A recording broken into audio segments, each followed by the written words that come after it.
dari Program Studi Teknologi Industri Pertanian, Fakultas Teknologi Industri Institut Teknologi Sumatera. Video ini merupakan rangkaian dari penilaian deskripsi diri dari unjuk kerja Tridharma Perguruan Tinggi atau PDD UKTP di bidang pengajaran yang berbentuk audio visual. Pada kesempatan kali ini, saya akan menjelaskan salah satu mata kuliah yang saya ampu, yaitu Teknologi Minyak Lemak dan Oleokimia.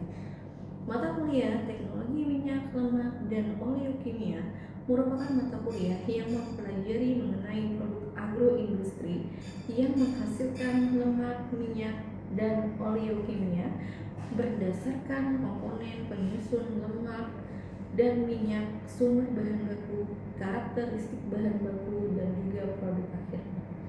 Kemudian mata kuliah ini mempelajari juga terkait teknologi pemurnian minyak dan lemak, kemudian teknologi ekstraksi, serta pemanfaatannya sebagai bahan pangan maupun bahan non-pangan.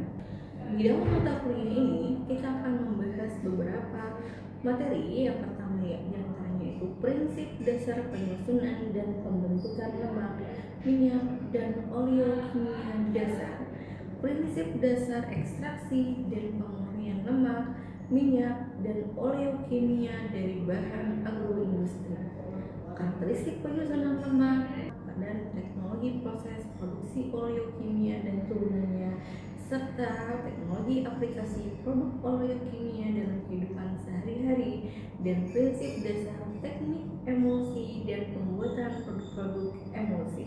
Adapun capaian pembelajaran lulusan atau CPL-nya terdiri dari yang pertama yaitu mengkomunikasikan gagasan secara efektif melalui lisan dan tulisan, baik secara teknis maupun non-teknis. Yang kedua yaitu menginternalisasi tanggung jawab etika profesi, profesionalisme dalam melaksanakan pekerjaan di bidang keahliannya.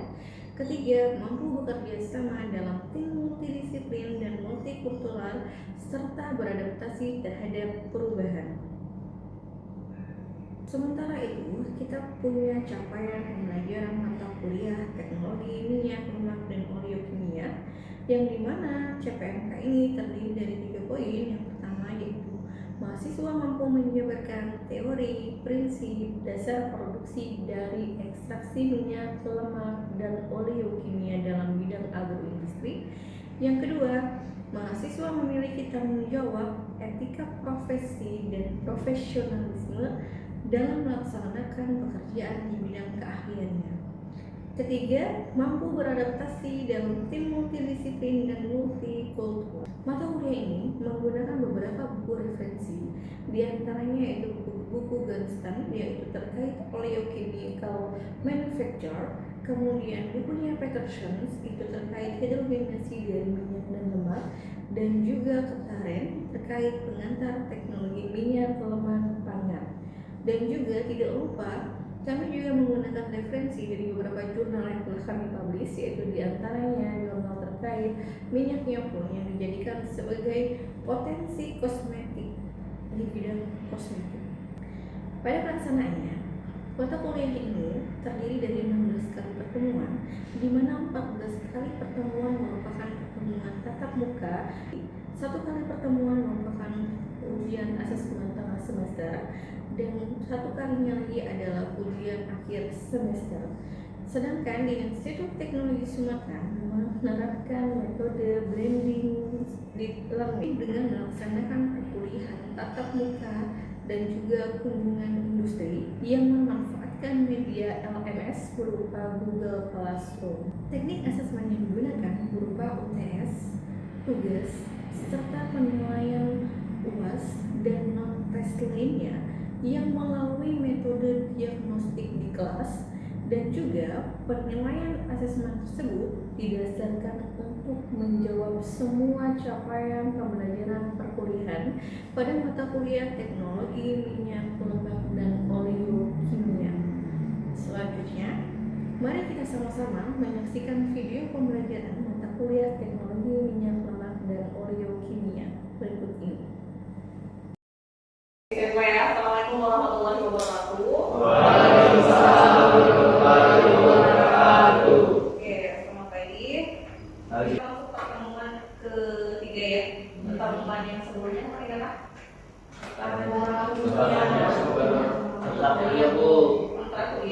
dan sumber bahan baku minyak. Ya, jadi sumber dan bahan baku minyak lemak itu dari mana aja? dari hewan dan tumbuhan. Hewan itu yang dapat tadi. Apa hewan? Hewan itu yang dapat. Hewan dan nabati. Hewan dan nabati. Hewannya apa aja yang biasanya ada minyak? Minyak babi, ya. Minyak sapi, minyak apa lagi? Ikan. Minyak ikan. Ikan biasanya menggaya. Kemudian kalau yang nabati, Sawit. sawit dalam komponen perkebunan atau tanaman biji-bijian. Ada nggak yang minyak itu berasal dari tanaman biji-bijian? Ada.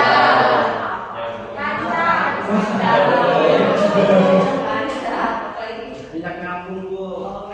Oke, jadi pertemuan ketiga di CPMK kita adalah ya mahasiswa menjabarkan teori dan prinsip dasar kondisi untuk dengan suhu panas apapun dia menggiling. Menggiling itu berarti suhunya akan berputar untuk kompresi minyaknya. Kalau hidrolik press, pernah melihat hidrolik press? Belum? Dia belum ada hidrolik press. Yang dia hanya ditekan langsung.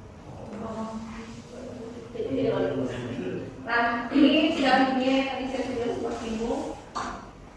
Nah, ini yang melakukan hidrolik press ini adalah hidrolik press. Jadi si ke dalam sini udah tabung, kemudian si penekanan si kompan ini nanti akan ditekan ke bawah, dia akan memasukkan minyak. Kayak minyaknya di sini ada kunci. Nah, kalau yang surprise tadi dalam itu seperti ini. Jadi dia punya dainya. Dai ini adalah tempat keluar minyak. Kemudian dia punya roda gigi. Roda gigi ini yang disebut dengan surprise. Jadi ketika biji itu masuk, bijinya akan berputar ke sini sehingga dia tertempa dan kemudian keluarnya adalah minyak. Ampastian terbuang di ujungnya. Di sini ya ada angka pentil atau perang. Oke. Sebelum kita mau seed processing atau mengolah biji mendapatkan minyak, ada beberapa penanganan yang harus kita terapkan. Ada pembersihan atau cleaning. Ini biasanya kita menggunakan air panas pasal. Jadi kalau kita mau press minyak kacang tanah ya. Nah, kacang tanah itu kan dia kadang ada yang kotoran. Kita yang biar kotorannya hilang. Makanya di situ tujuannya untuk menghilangkan batu, bata, kotoran dan lain-lain. Kemudian ada penyimpanan. Jadi penyimpanannya harus dilakukan dengan aman untuk mempertahankan mutu biji. Yang namanya biji itu apa sih sifat bahan yang bernutrisi kita? Mudah, sangat rusak. Jadi ketika si biji itu kita simpan dalam keadaan tertutup dan lembab, bijinya akan berjamur. Nah, itu kan biji mudah rusak. Ya, jadi kalau misalnya di sini adalah contoh daya simpan kedelai, kadar airnya 12 sampai dengan 10%. Kalau dia 12 itu bertahannya 6 sampai dengan 9 bulan. Kalau dia kadar airnya 10% bisa bertahan sampai dengan 4 tahun. Itu ya. Kemudian nah ini catatan penyimpanan yang baik. Ini suhu penyimpanan yang harus kita perhatikan. Kemudian sistem ventilasi di mana, jauh dari hama, kemudian tidak mengandung si fungidan. Jadi setelah kita sudah melakukan pre-cleaning atau pembersihan dari si biji-biji tadi, baru bisa langsung ditempat dengan metode si screw press ataupun dengan si hidrolik press. Bedanya gimana? Kalau si hidrolik, dia itu sistemnya sangat sederhana, best dan mudah beroperasi. Karena dia kan cuma dimasukin, ditempa langsung, jadi saya amat sangat sederhana. Kemudian dia efisien pada kapasitas rendah dengan industri kecil. Suhunya rendah, 25 sampai dengan 35% minyak dengan kualitas di suhu 25 sampai dengan 35% ini kualitasnya tinggi ya. Kalau dia dipakai di suhu rendah. Kalau dia di suhu tinggi, rendahannya malah dia lebih banyak. Ada di 75 sampai dengan 60%. Tapi kualitasnya rendah. Tekanannya ada 500 kilo per centimeter kubik atau 494,4 bar. Nah, bedanya sama si screw press tadi, screw press ada dua, ada yang pakai single screw, ada yang pakai double screw. Kalau dia yang single screw, dia punya continue dan dia punya tekanan. Kalau dia continue, kapasitas tinggi pada industri besar. Jadi kalau kalian lihat di Paragon itu dia punya satu screw press besar untuk si ekstraksi minyak doang. Atau di UMKM Pacira itu dia punya satu screw pressnya itu besar, dia hanya pakai ekstraksi minyak doang. Kemudian tipe pengempa ada press dan ada full press. Pengempa pendahuluan itu sebelum proses ekstraksi minyak dalam pelarut. Jadi kalau pakai screw press itu biasanya dimasukkan dulu, ada yang keluar minyaknya. Nah itu tidak kita hitungkan itu untuk sebagai pemanasan dulu, makanya namanya press. Jadi dia dioperasikan pada debit bahan dengan kecepatan rotasi tinggi, tekanan dan konsumsi energi yang rendah. Bungkel ya biasanya itu terdiri dari 15 sampai dengan 30% minyak. Kemudian kalau dia full press, cocok untuk mengekstraksi minyak dari bahan dengan kandungan minyak tinggi, kapasitas rendah, tekanan dan konsumsi energi tinggi. Bungkelnya 3 sampai 5% minyak. Ini ada faktor yang mempengaruhi performa proses ekstraksi. Ada geometri ulir, jadi di screw press tadi kan dia punya ulirnya ya. Nah geometri ulir ini dia akan mempengaruhi proses ekstraksinya. Debit input bahan baku, kecepatan rotasi ulir dan pelonggaran dari itu yang untuk menurunkan si ampas. Jadi ketika dia daya itu longgar, ampasnya akan semakin cepat ya keluarnya. Jadi si minyaknya tadi dia ikut dengan ampasnya tadi ikut keluar, bukan tertahan di dalam. Sebenarnya ini adalah video ya, video terkait proses screw press. Nanti kita lihat. Kemudian dia ada tahapan yang tadi saya bilang. Kalau rendering itu ekstraksi minyak lemak dari suatu bahan dengan kadar air tinggi. Jadi si sasaran tadi kan dia airnya tinggi ya, bukan dari bijian, bukan dari si sawit. Nah, jadi dia tahapannya adalah dia pakai rendering. Dan biasanya yang dipakai untuk rendering ini adalah lemak hewan. Jadi kalau mau ekstraksi si minyak babi jadi ya, minyak babi, minyak sapi, minyak ikan, nah biasanya dipakai adalah si rendering. Rendering ini punya dua tipe, ada tipe kering sama tipe basah. Kalau dia tipe yang kering itu dari bahan dengan cara pemanasan. Makanya tadi kalau santan kita panaskan itu tipe kering, dia akan terpisah dua fase, yang fase minyak sama si bawang tadi. Makanya santan itu kenapa sih dia cepat baunya kering, karena di situ punya minyak. Oke, sampai di rekan ada yang mau dulu atau tidak?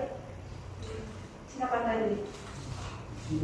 Kan di penggunaan metode mekanis ada pengaruh suhu terhadap rendering itu kenapa semakin tinggi suhu renderingannya semakin banyak? Semakin tinggi suhu kenapa namanya semakin banyak? Oke, sebenarnya itu terkait dengan transfer massa. Jadi sama saja ketika si biji tadi ketika dia dipanaskan, artinya kan kadar airnya akan keluar. Ketika kadar airnya keluar, komponen yang ada di tertahan di dalam hanya ada lemak, hanya ada karbohidrat, protein dan energi. Jadi ketika dia sudah dalam kondisinya kering, si biji tadi yang tersisa kita press adalah si minyak. Jadi sama dengan teori semakin dia luas permukaan maka semakin mudah dia untuk proses ekstraksi. Ya, pelarut. Kalau pelarut, dia itu melarutkan minyak yang terkandung dalam bahan dengan pelarut organik. Jadi ada syarat nih kalau mau pakai pelarut, kalau mau mengandung minyak dengan pelarut, tidak toksik, larutan dalam minyak tinggi, tidak meninggalkan residu, kemudian dia murah, aman, tidak korosif, mempunyai titik-titik rendah. Nah, yang harus kita ketahui, kalau kita mau mengambil minyak, maka kita harus tahu minyak itu sukanya sama siapa. Sama kayak misalnya saya mau mengambil minyak, tapi saya pakai pelarutnya air. Si air itu tidak suka sama si minyak, makanya si air tidak punya masalah sama si minyak. Beda cerita kalau saya mau mengambil si minyak, tapi saya pakainya heksan. kira-kira si air itu si minyak tadi akan tertarik atau tidak? Kenapa? Karena sama-sama. Kenapa gitu? Karena memiliki polaritas yang Ya. sama. Oke. Karena polaritasnya sama. Jadi kalau mau menggunakan ekstraksi minyak, kita harus tahu dulu nih, produknya polaritasnya sama nggak dengan minyak yang kita ambil. Jadi kalau mau misalnya saya mau mengekstraksinya minyak nih, saya pakainya air, nah itu nggak akan, mau sampai kapanpun kalian tidak akan pernah dapat isi minyak dari si kacang tadi atau si biji-biji. Jadi paling tidak pakai produknya metanol, etanol, kloroform atau si ekstraksi. Sama metanol itu dia dikatakan polar, tapi dia titik dari bibirnya dia mendekati si senyawa non polar. Makanya minyak itu bisa terambil dia tambah sama metanol walaupun dalam jumlah yang sedikit dibanding dengan heksan dan kloroform. Minyak itu polar atau polar?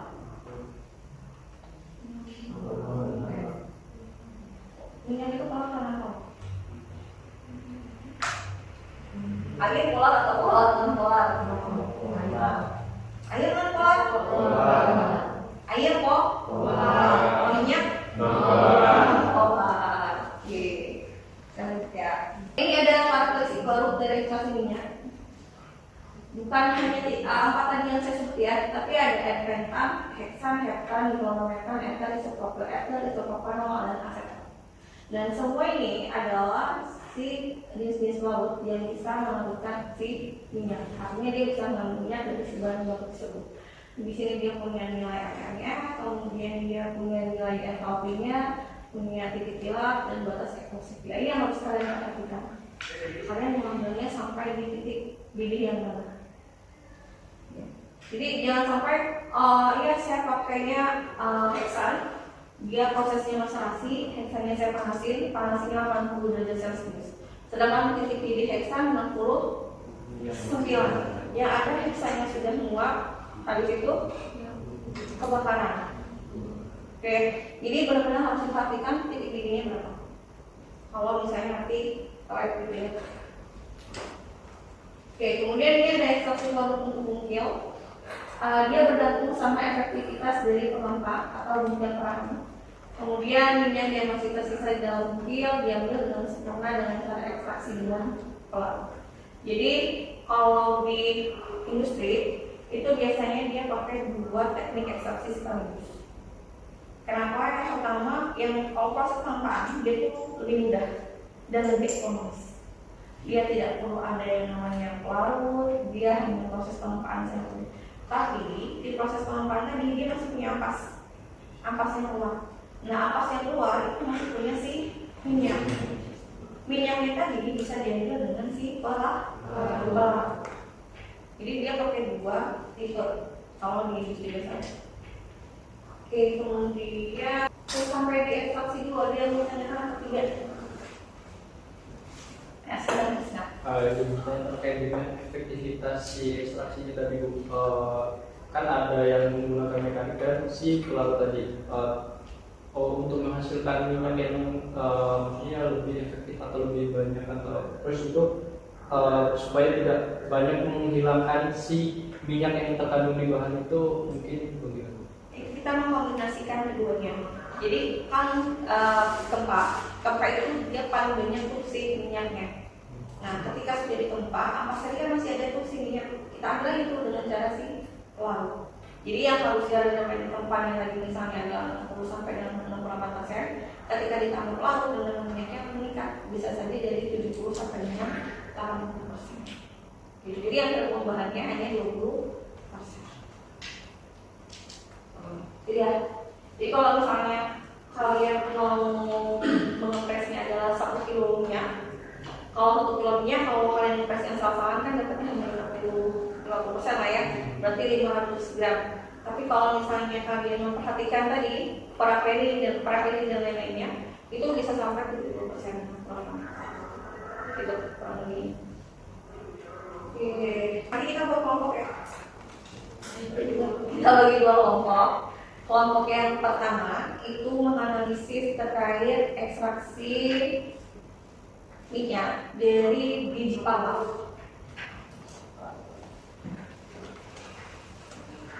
Pokoknya begitu. Pakai pelarutnya etanol atau etanol. Nanti didiskusikan aja. Kalau pakai yang kedua, pakai pelarutnya heksan dan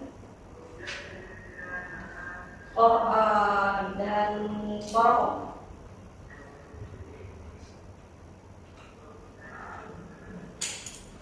Sama kalau itu. Sama di kepala. Nanti kalian bisa di kasus sesuai dengan pikiran kalian. Kira-kira mana sih yang paling banyak nih untuk menghasilkan dari itu sama? Kemudian misalnya ke komponen itu, apa kita mau diskusi dulu? Diskusi dulu ya. Oke, kita diskusi dulu waktunya kurang.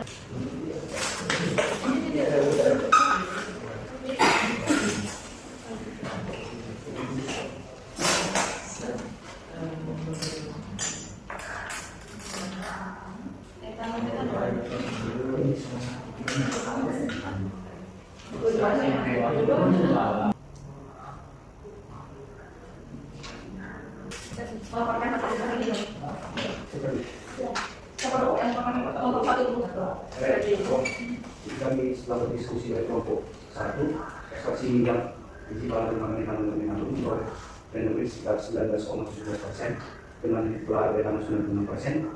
Terus metode yang berdemonstrasi selama 5 hari. 5 hari. Ya, terus prinsipalnya diharuskan sekitar 60 menit. Terus dan menggunakan metanol sama metode demonstrasi menggunakan pelarut metanol. Waktu demonstrasinya 20 hari dan itu 12,2%.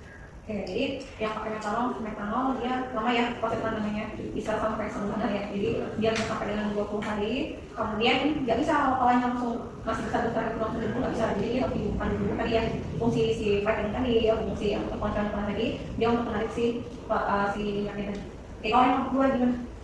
Yang kedua pakai misalnya pakai heksan sama Rokok. Jadi kedua pelarut itu kurangnya masing-masing. Yang heksan ini yang enggak tidak ada minyak karena kan sama-sama membuat, sedangkan yang kloroform itu sempurna. Jadi menurut efektivitasnya lebih efektif yang heksan. Dan kekurangan dari kloroform itu dia sifatnya yang berbahaya untuk minyak pangan. Dan untuk cara ekstraksinya ya pakai metode massage juga, dimana harus dihaluskan dulu dengan permukaan, kemudian dikasih pelarut dengan itu dan memakan waktu sekitar sehari sampai 3 hari di situ doang. Jadi semuanya lebih cepat yang nanti yang saya tempat atau orang proses ekstraksinya. Kalau salah ya. Jadi orang itu akan lebih cepat untuk bereaksi minyaknya dibandingkan si yang si metanol dan etanol itu 5 sampai 20 hari, sedangkan kalau sama metanol dia butuh waktu sampai dengan 3 hari. Dia lebih efisien ya kalau kita di industri mau menetapkan sekarang nih pengusahaannya kayak saya tahu ya. Jadi pengusahaannya mau mengambil minyak itu nggak tahu nih saya mengambil pakai yang manual. Oke, tapi minyak yang tadi saya ekstraksi itu belum minyak murni, berarti kita harus memurnikan minyak. Jadi cara memurnikan minyaknya, minyak yang tadi kita press atau yang kita lakukan tadi itu masih minyak mentah. Jadi dia masih punya kotoran yang mengandung getah, kemudian dia ada airnya. Air ini yang dia menyebabkan bau. Kemudian dia punya pigmen atau warnanya. Kemudian dia punya trace atau dia kalau kita mengoperasi minyak itu biasanya kan kayak ada benang-benangnya. Nah itu sebenarnya adalah si trace-nya. Nah jadi harus dimurnikan. Kemudian ini bisa pakai 2 cara. Bisa dengan fisik, bisa dengan si kimia. Pada prinsipnya kalau dia metode yang si kimia versus si fisik. Kalau dia si metode kimia, dia ada penyingkiran kita. Itu bisa ditambahkan dengan H3PO4. Jadi dia dalam bentuk PA. Yang hilang apa di sini? Yang hilang adalah fosfolipid, kemudian ada pigmen, ada karbohidrat dan protein. Jadi murni hanya si lemak. Kemudian diterapkan dengan apa? Dengan larutan dasar. Bisa pakai NaOH, bisa pakai K. Yang hilang di sini ada si tadi, fosfolipid, pigmen, karbohidrat dan lain-lain. Kemudian di sini pakai si air. Jadinya apa yang di sini? Terbentuk sabun ini yang kita ambil. Kemudian dikeringkan, dia akan menghasilkan si air. Kemudian melakukan pengecatan, disaring nanti dia akan menghasilkan senyawa pigmen yang tadi minyak. Itu perlahan dia akan hilang. Kemudian jadilah yang namanya minyak. minyaknya sudah dalam proses yang setengah mulus. Karena kenapa bisa dikatakan setengah mulus? Masih ada baunya. Maka perlu ada proses yang namanya deodorisasi. Baru nanti jadinya adalah si minyak. Ya, kalau proses minyak. Jadi kalau saya proses minyak harus kita menggunakan dengan minyak. Kemudian kalau dia fisik, dia pakai H3PO4. Dia pakai H3PO4 untuk menghilangkan si fosfolipid dan lain-lain. Dia tidak melakukan penetralan atau pencucian, tapi dia langsung ke kompresor. Kemudian disaring, kemudian sudah dia mendapatkan si minyak mulus atau minyak yang sudah oke. Nah ini ada tahapan selanjutnya, ada proses namanya degamming. Pernah dengar degamming? Degamming ini adalah proses di mana dia untuk menghilangkan si fosfatida yang ada di minyak. Dia itu biasanya digunakan untuk emulsi fire nantinya, jadi meningkatkan si kehilangan minyak murni. Kemudian degamming ini prinsipnya adalah menghidrasi fosfatida, kemudian getah, dan dia digunakan pada temperatur yang tinggi. Kemudian setelah degamming di sini punya misalnya adalah tahapan selanjutnya pemisahan. Kan dia ada degamming ya. Setelah degamming dia dipisahkan. Dan dipisahkannya biasanya pakai alat yang namanya vacuum drying. Jadi ketika dia di vacuum drying sedang kondisi vakuum, kemudian dia akan mengeluarkan minyak yang sudah yang sudah tidak ada lagi fosfatida dan lain-lain. Sampai di sini punya kita ada yang mau ditanyakan kembali? Ada yang mau ditanyakan? Yang di kemudian tadi itu kembali. Kemudian Iya, yang itu buat. Jadi kan itu ada proses penyimpanan kita sampai ke sebelum minyak lemak setengah mulus itu, proses itu di suhu ruang atau yang mana? Ini? Ya. Semuanya? Iya. Prosesnya pastinya di suhu ruang, tidak di suhu tinggi. Kalau di suhu tinggi minyaknya rusak. Kalau minyaknya rusak, apa sih yang rusak? Minyak rusak. Dia minyaknya tinggi, bau ini, asal lemak masih ada dan ya, kayak ada lagi. Dikatakan di suhu ruang, sedangkan di suhu ruang pengeringan itu di suhu ruang. Di suhu ruang. Jadi bukan pengeringan yang benar proses obat bukan. Jadi pengeringan yang dilakukan ini adalah pengering angin, Jadi ada yang pakai blower, kan ada yang pakai blower, itu namanya kayak angin. Ada lagi? Apa semuanya Tidak semuanya harus dimurnikan. Misal pernah lihat minyak zaitun. Nah, minyak zaitun itu dia tidak ada proses degamming, tidak ada proses mineralisasi. Dia murni pure minyak itu. Jadi ada minyak yang sifatnya dia memang model senyawa. Jadi kalau kita mau mengambil senyawa aktifnya, ya biasanya orang tidak memurnikannya, karena takutnya nanti ternyata senyawa aktif itu mereka sambungkan. Sedangkan kalau kita lakukan si pemurnian, pigmennya di dalam, gitu. Apalagi minyak untuk kosmetik itu jarang ada di luar. Minyak-minyak yang biasanya dipakai untuk kebutuhan khusus itu biasanya yang dimurnikan. Kecuali minyak goreng itu wajib dimurnikan. Yang minyak untuk menggoreng itu wajib dimurnikan, kemudian minyak bunga matahari itu juga harus dimurnikan. Ada ini, kalau satu orang yang melakukan kuliah hari ini,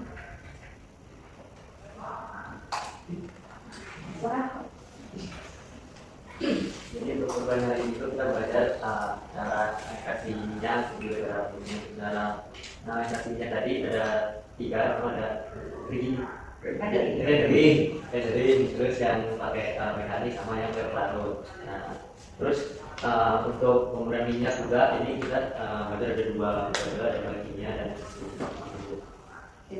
tahu ya jadi secara umum teknologi ekstraksi minyak itu apa saja, cara penanganannya gimana. Jadi jangan sampai bilang si bahan itu adalah minyak ketika sudah dicairkan. Ya, padahal itu tetap dikatakan lemak, walaupun dia sudah dicairkan dia kan dicair karena memang itu sifatnya, sifat si lemak. Ya, kalau tidak ada sepertinya cukup ya kuliah hari ini. Sudah sampai di sini.